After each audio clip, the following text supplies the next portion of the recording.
Hello YouTubers, this is Jacques from The Moving Icon, and I am here today to talk to you about filming live shows.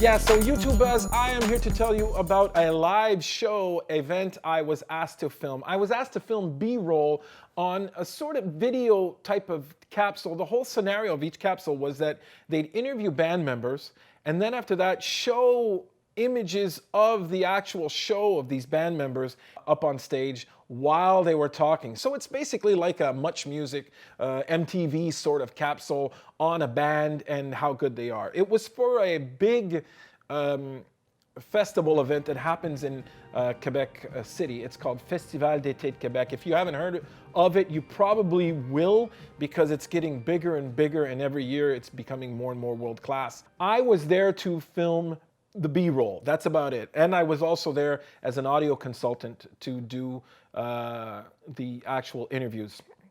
Now, live events are fast and furious. It's quick, there's a lot of people around, there's action up on stage, and you gotta catch that action. And for that reason, there's a couple of things you gotta make sure are set and forget before you go out and start filming. One is audio levels. I had a Zoom H4n on a 6D with my camera cage. It's my mobile kit that I always use.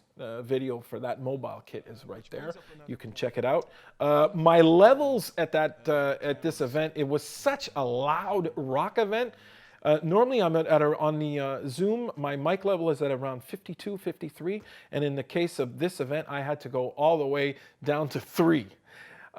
Probably, you know, I don't have what's called a pad on those microphones, but normally I would probably go for a pad if I could. But I mean, it's just a notch above 0. So that's one thing I wanted to mention. You have to be able to set and forget.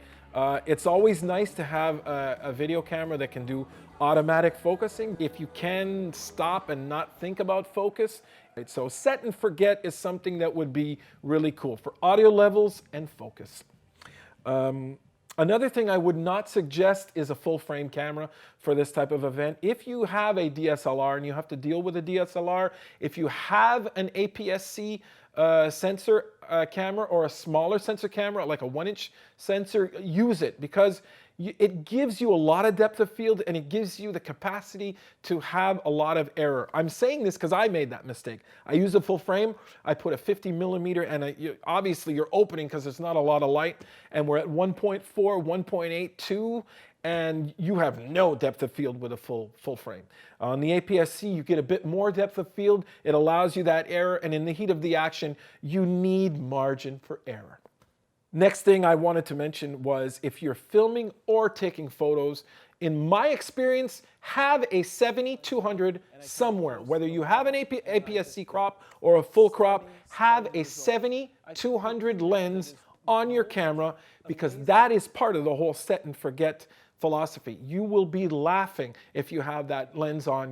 It will allow you the capacity to be far away. You don't have to get close, and when you zoom out, you get the shot. If you need a wide shot, you're gonna be fine with a 70-200 because you can just back up a bit. Whereas getting up close, especially when you're dealing with getting into a crowd that wants to see the band, you're gonna get in trouble. It's just not the greatest of things. Another thing I thought that was interesting was I said to myself, how popular is the band? It's a question you must ask. If the band is really popular, first of all, you probably have a mosh pit in the front or something that's really tight. So to get access in the front, you're gonna be in trouble. So it's something to ask yourself. Which brings me to another point. Access, access, access. Negotiate your access at the beginning. Ask questions. Can I go backstage? Can I go behind the drummer? Can I go where the sound man is, where the monitor guy is? Can I go to the front of the stage? You need that access. You need the pass. You need that or you won't get the images. And you're going to disappoint your client. So it's something to think when you're doing a shoot like this. For myself, it went well. I got a lot of shaky stuff. My focus, it's always sucked. My focus sucks, man. I realized that I really need an APS-C camera for these type of events. I can still get high quality shots, but you know, it'll be more in focus. For this event, I used a 24-105 Canon L series lens. I was told by the guy who actually did the editing that the images were in focus, but quite soft. It's something I've always had a doubt about this lens for the longest of times. The 24-105 by Canon should not be an L lens, but it is. It's just soft.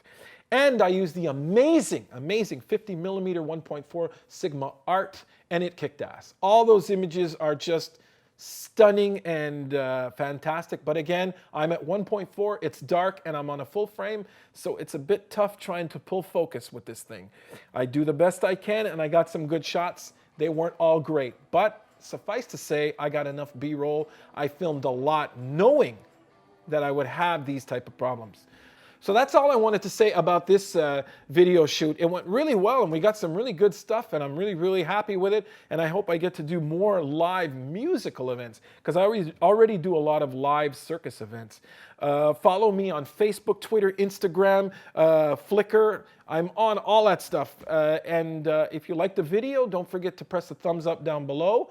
And to keep in cahoots with me, subscribe. And don't forget, everybody, keep on making something from nothing.